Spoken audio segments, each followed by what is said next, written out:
And we should be good to go. Okay, welcome to News Strip Down, where I dig through all the news so you guys don't have to.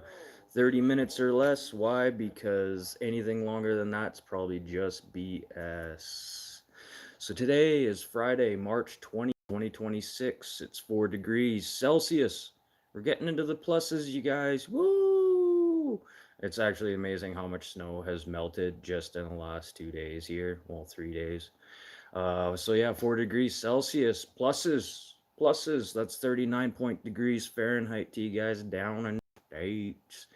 Yeah, yeah. BC's getting hit with rain, some ice over into the East Coast. And not only that, gas prices are still up there. $1.66.4 a liter. That's where I am right now. Ish.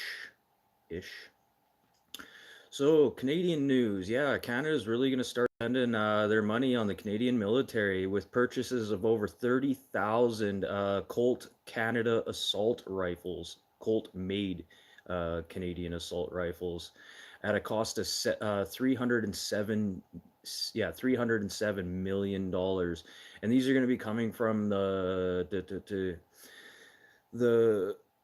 the Colt plant in Kitchener, Ontario, and the rifles that they're talking about is going to be the Compact CA4. Is the rifles that they're going to be purchasing. Pretty much looks like an AR-15, just Colt's little brand and versioning of it. Pretty nice looking rifles. So yeah, $307 million for 30,000 of those guns, and then with $306 million going to IMT Precision in Ingersoll, Ontario. Yeah, they're gonna be building a new facility to make metal shells for the 155 millimeter artillery cannons. And then over to Quebec, General Dynamics is going to be receiving $1 billion, over $1 billion towards building a nitrocellulose assemble facility to set up Canada's first place load and assemble charges with a facility to load and pack high explosive artillery rounds. And I wouldn't say that this is Canada's first artillery manufacturing facility. I believe north of Quebec City, the UN had artillery manufacturing facility there. You can really see the pollution coming through the ground where that facility was. So it'd be interesting to see how they're going to deal with pollution because making munitions and stuff like that, there is a lot of pollution that comes along with it. So that'll be interesting to see how they're going to deal with that or what kind of regulations are going to be put in place. Probably they'll just get away with what they have to be able to produce these rounds. But yeah, that's quite a bit of money right now that Carney's yeah, putting towards the Canadian military. And then yet, I still yet to hear from the Canadian government. Well, and I'm especially surprised I haven't heard from Doug Ford about these Iranian officials that are using Canada as, a safe haven to hide out while, the conflict is happening in the east there. And then the only thing that they're talking about right now is this case that's been going on for like 7 years to get rid of this one Iranian official. Well, he's tied to a bombing that happened quite a few years ago, and that's still been going on for years and nothing's happened. But that's the only thing that you're gonna find that comes to anything about these other Iranian officials. But there is video evidence of Iranian officials coming through Pearson Airport. And then there's a Republican bill going over after Canada's Online Streaming Act. This could mean new tariffs to anyone using streaming platforms in Canada. And so pretty much what the Canada Online Streaming Act is to allow streaming platforms like I'm going to use Netflix for instance. They have to send or use so much money or so much money that they make has to be sent to Canada to be used for Canadian content. And then they have to use so much money to be able to promote Canadian content, like advertising and other stuff like that. And so yeah, the US Converse right now, they're the Republicans are posting a bill right now to see what they can do about that because they want their chunk too, and they don't feel that it's fair that an American company stationed in America should have to, be contributing to another country for their type of content, which I understand is totally understandable, but, there is like facilities up here running in Canada as well. And the UK, oh yeah, European news. The UK, France, Germany, Italy, the Netherlands, and Japan have finally stepped in to ensure safe passage through the Strait of Hormuz. As gas prices are and food costs are on the rise around the world due to this conflict that's going on, we keep hearing that the war wasn't going to last long. Like I quote from Donald Trump himself, I can feel it in my bones. Yeah, and then yeah, apparently Satan Yahoo, he's alive. There's all this controversy and all that fake news going around saying that, something had happened to him, but no, trust me, Satan Yahoo is still alive and well, unfortunately. Uh,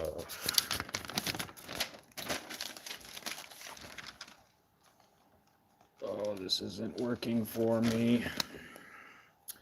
Back over to Canada, Canadian federal government has showed plans to cut billions of dollars from the programs that support science, tourism, harbor improvements, journalism, foreign aid, and even projects to the Canadian Lunar Rover program. And okay, just listen, these are just proposed cuts. Like, you got to start trimming the fat somewhere, whether it's here nor there. But these are just plans right now. So, you take a little bit from this program, take a little bit from that program. So, like, their media's making it out to be like, oh my goodness, they're cutting all these programs after the March break here. That now that they're coming into the House and now they're going to have all these decisions to make on what plans to cut. Well, yeah, you have to dig through. Like, these are hundreds of documents of like hundreds of different like key programs, that the government supports. Yeah, it's going to take a while to figure out like where to cut the fat off. But like for people that are thinking like just because of the programs that I listed here, like science and world aid and other things like that, it's not like they're going to be completely cut, completely vetoed. So you guys, if you're in the science sector, keep your socks on. Oh, and then down into the U.S. farmers here. Some U.S. ships full of soybean right now are starting to pile up in China right now due to delays to Trump's, kind of global tariff that he threatened across the world here. Well, that still hasn't really happened with China right now. So farmers are trying to get their soybean out as fast as they can and get them into China as fast as possible right now. And then corn is down like another 18% throughout the market, with most sales still going to Mexico as number one. But Mexico is starting to find markets towards Europe, Asia. Yeah, they're really starting to spread their wings when it comes to getting their grains and stuff out to market as well. Yeah, like the farmers have to do it themselves. That's another thing. Farmers have to do it themselves. Yeah. And then Candy Giant Mars Inc. is going to be spending $180 million across its four Ontario plant facilities to accelerate manufacturing and to modernize its workplace. So, yeah, that's pretty interesting. You can see a lot of companies right now, they're spending a lot of money in their own, and like this whole tariff thing and starting to realize like what our countries have to value in each other right now and what we have to value that's here already.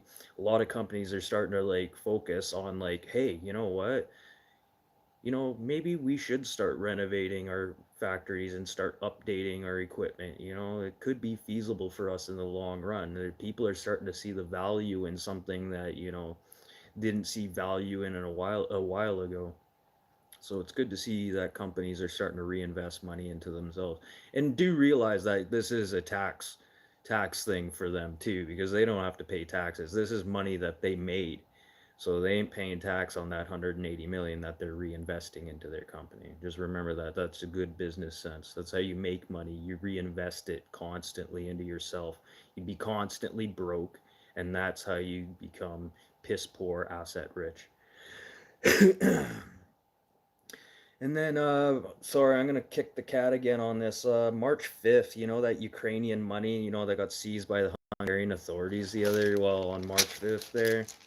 So yeah, this was it was seized by the Hungarian anti-terrorist police, and yeah, it's getting a little heated with Kiev because Kiev's still claiming that this was a normal transfer of state funds, claiming that the Hungarian authorities used KGB-style tactics where they used throughout the the detention and transportation of these people. Well, Hungary stands by its claims that the money is for the Ukrainian war mafia, and Hungary won't give any more details besides that. And then Kiev still can't come up with a reason for the lack of documentation with this money, and then why they had to be so secret about it. If it was such a regular, routinely done thing, then what's the issue? Why did you have to be so secret about it? So I understand, like obviously Hungary was looking for something. Well, not just digging for something. They knew something was going on. So I don't know until you guys can prove where the money was going, what it was going for, like you had no documentation for it. I'm going to say Hungary, keep the money in the gold. Exactly. We don't need like money laundering because of some war right now. We don't need people making money because of war. There's enough countries doing that enough as it is. Like look at what Canada's spending on our military budget now.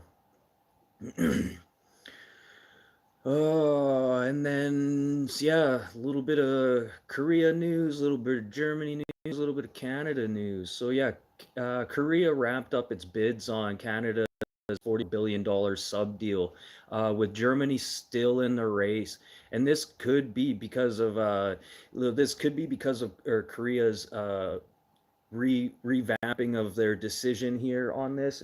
Could be because of Carney was just talking with Germany and Norway about this submarine program, and Norway just signed an agreement, a deal, if Germany did get the sub program, that they would contribute along with the submarine program, which makes more sense to me than dealing with South Korea.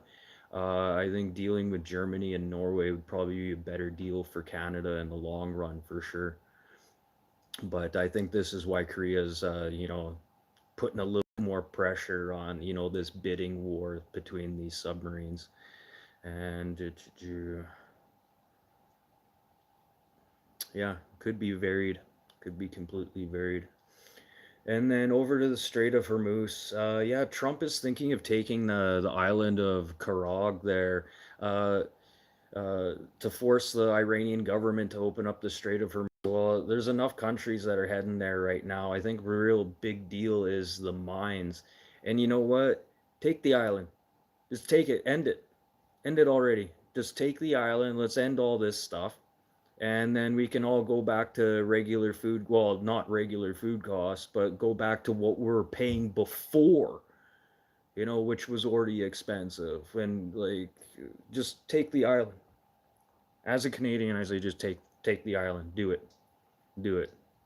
Do it. Put troops on there. Put your own like military ARAMs and everything set up there. Like just take the whole island. That'll shut up Iran. Definitely.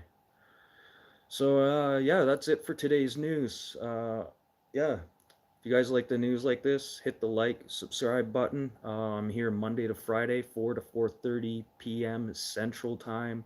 Uh, yeah, and let's end everything on the news with things that happened today in history. Uh, Alejandro Volta in 1800 reported his discovery of the first electric battery. 1800s. Think about this. Wait till the next one. This is interesting.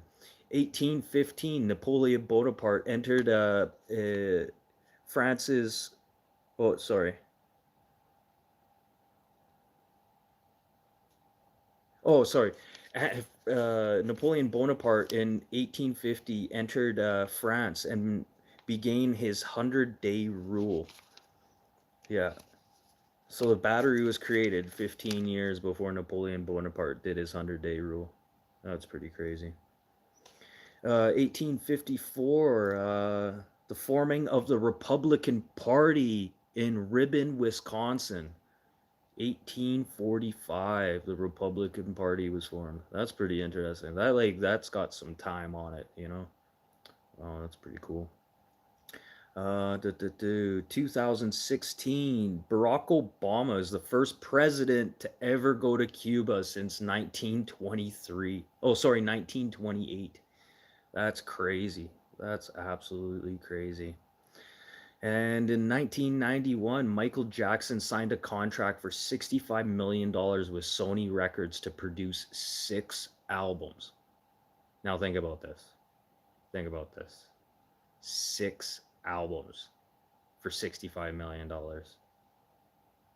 How much did Thriller, just the song alone, make? Yeah, yeah, I think he got ripped off by Sony for sure. Definitely. And then famous birthdays for March 20th, 1856 to 1915. Frederick Winslow. He was 59 when he passed. He was the father of the industrial efficiency, simplifying productivity and making faster work. Like he really broke not just manufacturing down, like assembly lines. Like if it wasn't for this guy, you wouldn't have assembly lines or like people doing stages of a job instead of having one person do a whole complete job. It's more efficient to have one person do one part of a job than another, and that was Frederick Winslow Taylor. Yeah, and he published his work in, I believe, 1890 something. Hey, what's up there, bud? I'm just finishing up the news right now. I'm doing birthdays already. And then 1950 or 1939 to present, Brian Mulroney, retired Prime Minister of Canada. Brian Mulroney, he's pretty okay Prime Minister. Yeah, I got some snow behind me. It's almost all gone though. The river's thawing. And 1922, March 20th, 98 years old, Carl Reiner. Yeah, he was the writer and or creator and producer of the Dick Van Dyke Show. Wow, Carl Reiner doesn't look very good at 98, and those are old pictures. And then 1928 to 2003, he passed at 74 years old. Fred Rogers, probably better known as Mr. Rogers, who ran Mr. Rogers' Neighborhood from 1968 to 2001. 33-year run with Mr. Rogers' Neighborhood. That's crazy. You're a poet? You ever do music or anything like that too? I know a lot of poets that do music now. And then 1957 to present, 68 years old, Spike Lee. Yeah, that guy's a bit of a weirdo. And 1963 to present, 62-year-old David Thewlis. David Thewlis, British actor, probably better known as, what is it, Ramus from Harry Potter. Sorry, I never watched the Harry Potters or anything like that. But that's it for the news today, you guys. If you like the format like this, hit the like button, subscribe. Here Monday to Friday, p.m. Central Time, 30 minutes or less. Why? Because anything longer than that's probably just BS.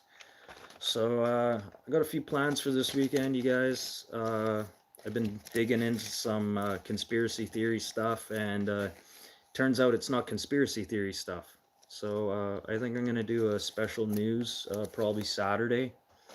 Probably not going to be long. It's probably only going to be about a half-hour little expose. I just want to bring up some news articles and some quotes about some specific people and why we're not talking about this specific person anymore. And the name I'm going to be talking about is Peter Nygard, famous fashion mogul who is now in prison in Canada for sexual allegations. And I'll leave it at that because